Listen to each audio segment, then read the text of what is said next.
my channel. Good morning to all. Today I'm back with another beautiful thought of the day, and I'm showing how to present a thought of the day in the school assembly. So let's start. Good morning respected teachers and my dear friends. Today I'm here to present you a thought of the day. Today's thought is, if wealth is lost, nothing is lost.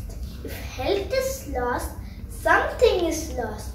If character is lost, all is lost. I repeat my thought. If wealth is lost, nothing is lost. If health is lost, something is lost. If character is lost, all is lost. This thought means if you lose money or any valuable item, it will not affect much on your life.